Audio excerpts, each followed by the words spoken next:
Breaking news. I wanted to share this social media post from Fox News stating that a U.S. fighter jet shoots down unmanned Iranian drone that was approaching በፐርሺያ ባህር አስደንጋጭ መረጃ ሰምቷል።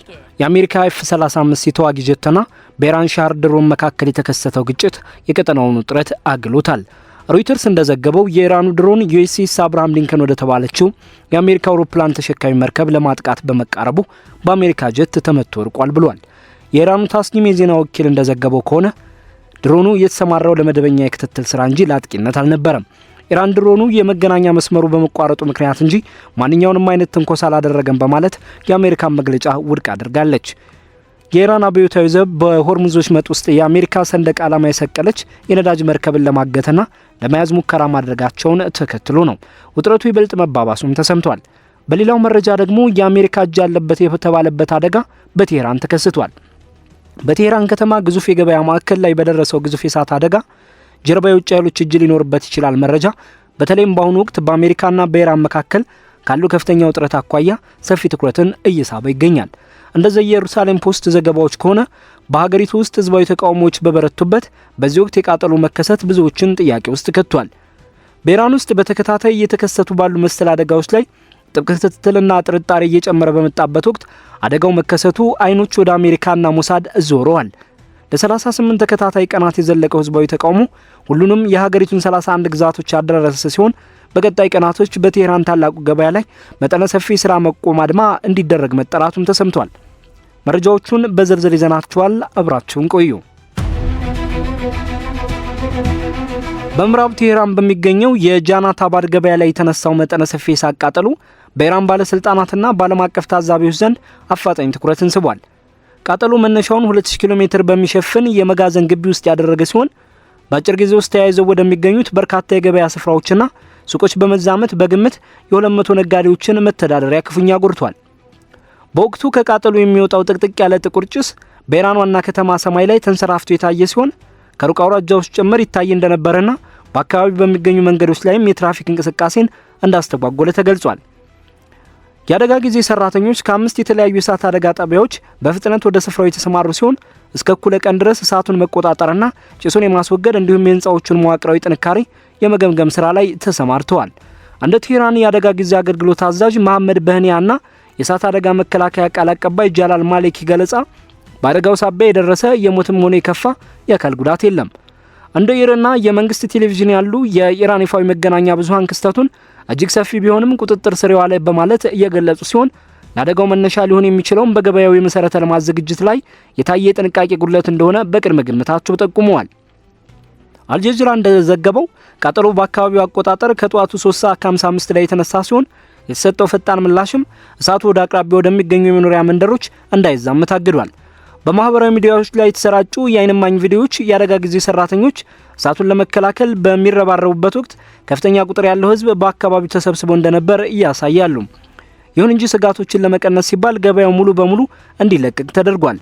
በንግድ እንቅስቃሴዋ በምትታወቀው የጃናት አባድ ሰፈር ውስጥ ጊዜያዊ መስተጓጎሎች ቢፈጠሩም እስከ ምሽት ድረስ ግን ጉዳት ባልደረሰባቸው የገበያው ክፍሎች እንቅስቃሴው ወደ መደበኛ ሁኔታው ተመልሷል።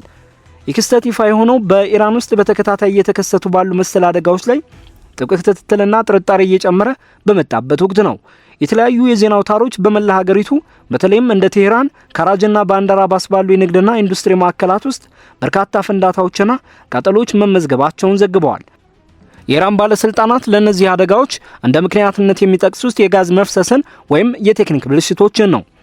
ለዚህም ማሳያ የሚሆነው በደቡባዊ ኢራን የተከሰተውና የ7 ሰዎችን ህይወት የቀጠፈው እንዲሁም ከደርዘን በላይ ሰዎችን ያቆሰለው ፍንዳታ ሲሆን የአካባቢ ባለስልጣናት ለክስተቱ ተጠያቂው የጋዝ መፍሰስ እንደሆነ ገልጸዋል። ይሁን እንጂ ነዋሪዎችና በውጭ ሀገር የሚገኙ የታዋቂ ቡድኖች እነዚህም ማብራሪያዎች ጥያቄ ውስጥ ይከቷቸዋል።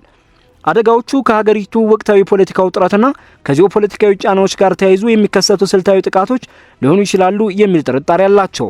ለ38 ተከታታይ ቀናት የዘለቀው ህዝባዊ ተቃውሞ ሁሉንም የሀገሪቱን 31 ግዛቶች ያዳረሰ ሲሆን እንደ ሀራና ያሉ የሰብአዊ መብት ተሟጋች ቡድኖች እስካሁን በደረሰው ግጭት የ152 ህጻናትን ህይወት ጨምሮ በድምሩ የ6854 ሰዎች ሞት መረጋገጡንና ከ50 ሺህ በላይ ሰዎች መታሰራቸውን ዘግበዋል።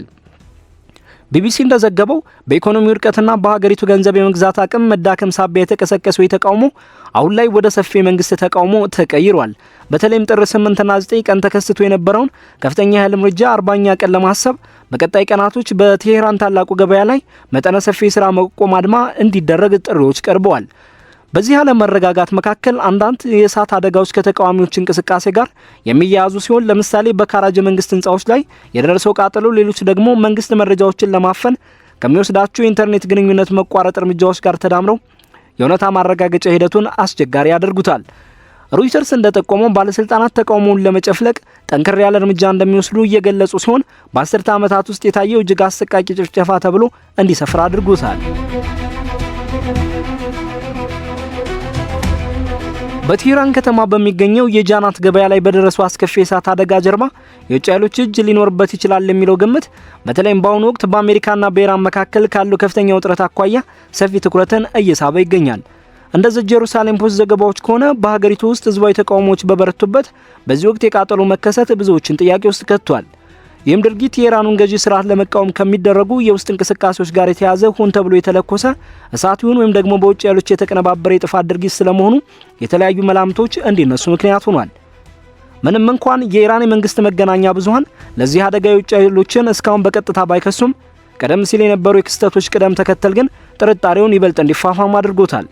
አሜሪካ ኦፕሬሽን ሚድናይት አመር በሚል መጠሪያ በኢራን የኒውክሌር ተቋማት ላይ የሰነዘረችውን ጥቃት ተከትሎ በበርካታ የኢራን ከተሞች ውስጥ ሚስጥራዊ የሆኑ ፍንዳታዎች ተከስተው ነበር።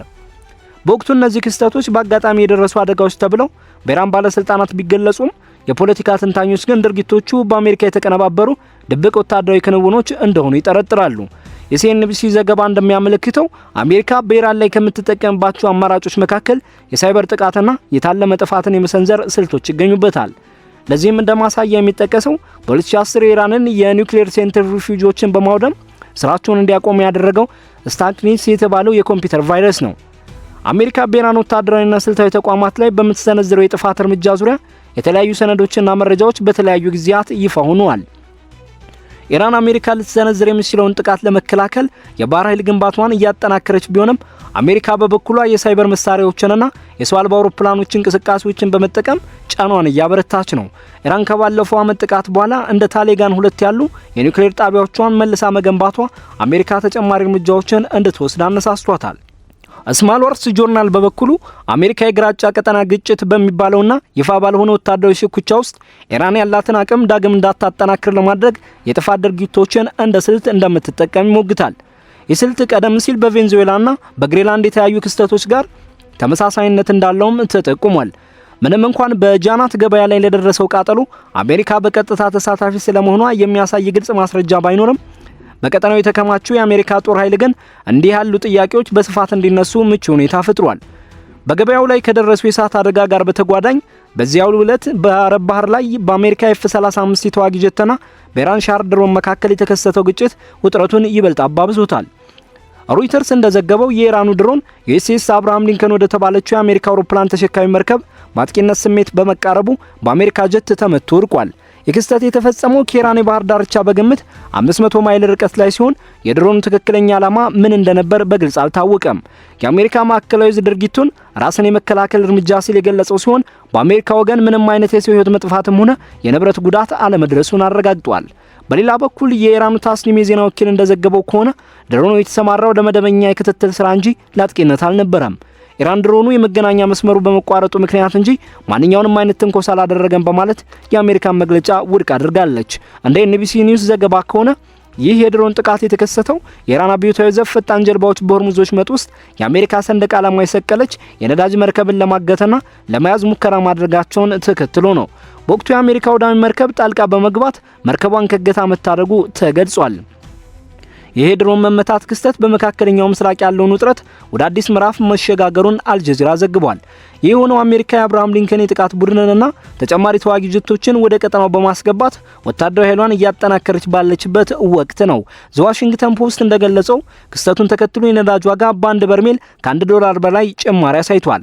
ይህም የዓለም ገበያ እንደ ሆርሙዝ ወሽመጥ ባሉ ቁልፍ የባህር መተላለፊያዎች ላይ መስተጓጎል ሊፈጠር ይችላል በሚል ስጋት ውስጥ መውደቁን ያሳያል። በዲፕሎማሲው ረገድም የኢራን የውጭ ጉዳይ ሚኒስትር አባስ አራቅቺ ከቀጠናው ሀገራት አቻዎቻቸው ጋር ውጥረቱን ለማርገብ በሚቻልባቸው ሁኔታዎች ላይ ውይይት አድርገዋል። በሌላ በኩል የአሜሪካው ፕሬዝዳንት ዶናልድ ትራምፕ ድርድሮች መቀጠላቸውን ቢያረጋግጡም ሁኔታው ካልተስተካከለ ግን ወታደራዊ እርምጃን እንደ አማራጭ መጠቀማቸው እንደሚቀጥሉ በግልጽ ተናግረዋል። ይህ ሁኔታ በቀጠናው ሰላም ሰፍኖ ወደ ድርድር ጠረጴዛ መመለስ ይቻላል ወይንስ ሁኔታው ወደማይፈለግ ግጭት ያመራል የሚለው አሁንም እርግጠኝነት በሌለው ሁኔታ ላይ እንዲቆይ አድርጎታል።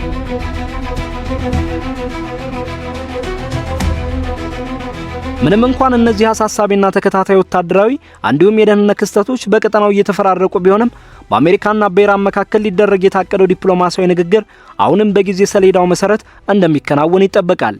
ኤፍፒ የዋይት ሃውስ የፕሬስ ሴክሬታሪ የሆኑትን ካሮላይን ሌቪትን ጠቅሶ እንደዘገበው ከሆነ የአሜሪካው ልዩ መልእክተኛ ስቲቭ ዊትኮፍ የሚሳተፉበት ወሳኝ ውይይት በዚህ ሳምንት መጨረሻ ላይ እንዲካሄድ ቀጠሮ ተይዟል። የድርድር ምናልባትም በቱርክ ወይም በኦማን ምድር ሊካሄድ እንደሚችል ይገመታል። ፕሬዚዳንት ዶናልድ ትራምፕ በሰጡት መግለጫ ኢራን በአሁኑ ወቅት ከአሜሪካ ጋር በቁም ነገር እየተነጋገረች መሆኗን ገልጸዋል። የዚህ ድርድር ዋነኛ ግብም በሰኔ የተሰነዘረውን አይነት ወታደራዊ ጥቃት ዳግም እንዳይከሰት ለመከላከል የሚያስችልና ሁለቱንም ወገኖች የሚያስማማ የኒውክሌር ስምምነት ላይ መድረስ ነው። በሌላ በኩል ኢራን ኢንተርናሽናል እንደዘገበው ከሆነ ቴህራን ድርድሩ በኒውክሌር ጉዳዮች ላይ ብቻ እንዲገደብ ከፍተኛ ፍላጎት ያላት ሲሆን የንግግሩ ቦታ የት ይሁን በሚለው ላይም ጥብቅ ምክክር እያደረገች ነው። ዘጋርዲያንና ስክሪፕስ ኒውስ እንደገለጹት በቅርቡ የተከሰቱት ግጭቶች የድርድር እቅዶቹን አላሰናክሏቸውም። ይልቁንም ሁለቱም ወገኖች ለዲፕሎማሲያዊ መፍትሄ ቅድሚያ እንደሚሰጡ ፍንጭ እየሰጡ ነው። ኤቢሲ ኒውስ ባወጣው ዘገባ የአሜሪካው F-35 ተዋጊ ጀት የኢራን ድሮን በመምታት ረገድ የተጫወተው ሚና በማድነቅ የአሜሪካን ወታደራዊ ዝግጁነት አጉልቶ አውጥቷል። በአንጻሩ የኢራኑ ፋርስ የዜና ወኪል በሰጠው ምላሽ የተመታው ድሮን አቅራቢያ የነበረችው የነዳጅ ጫኝ መርከብ በኢራን የባህር ክልል ውስጥ ለመንቀሳቀስ የሚያስችል ፈቃድ እንዳልነበራት በመግለጽ ድርጊቱን ተከላክሏል። እነዚህ ክስተቶች በሁለቱ ሀገራት መካከል ያለውን የእርስ በርስ የኃይል ሚዛን ፍተሻ የሚያሳዩ ናቸው። ኢራን የኒውክሌር አቅሟን መልሳ ለመገንባት የምታደርገውን ጥረት ተከትሎ አሜሪካ የምትወስደው ማንኛውም ወታደራዊ እርምጃ ዓለም አቀፋዊ የኒውክሌር ፍጥጫን ሊቀሰቅስ እንደሚችል ተንታኞች አስጠንቅቀዋል። በጃናት ገበያ ላይ የደረሰው የእሳት አደጋ በይፋዊ መግለጫዎች በአጋጣሚ የተከሰተ ቢባልም በኢራን ውስጥ ካለው ወቅታዊ ህዝባዊ ተቃውሞና ከውጭ ጫናዎች ጋር ተዳምሮ የሀገሪቱን የኢኮኖሚ፣ የአካባቢ ጥበቃና የደህንነት ተጋላጭነት ፍንትዋ አድርጎ የሚያሳይ ሆኗል። በኢራን ውስጥ በየጊዜው የሚነሱ የእሳት አደጋዎች አብዛኛውን ጊዜ የመሰረተ ልማት ችግሮች ውጤቶች ቢሆንም አሁን ካለው አለመረጋጋት ጋር ተዳምሮ ተቃዋሚዎች የመንግስት ህንጻዎችን በእሳት እስከ ማቃጠል ለደረሰ የተቃውሞ እርምጃ መጠቀሚያ እያደረጉት ነው። አሜሪካ በኢራን ላይ ስልታዊ የጥፋት ድርጊቶችን ትፈጽማለች የሚለው ጉዳይ አሁንም እንደ ግምት የሚወሰድ ቢሆንም ሲኤንቢሲ እንደገለጸው ግን የሳይበር ጥቃቶችና የድሮን እንቅስቃሴዎች ዋሽንግተን በቴህራን ላይ የምትጠቀምባቸው ዋነኛ መሳሪያዎች ናቸው።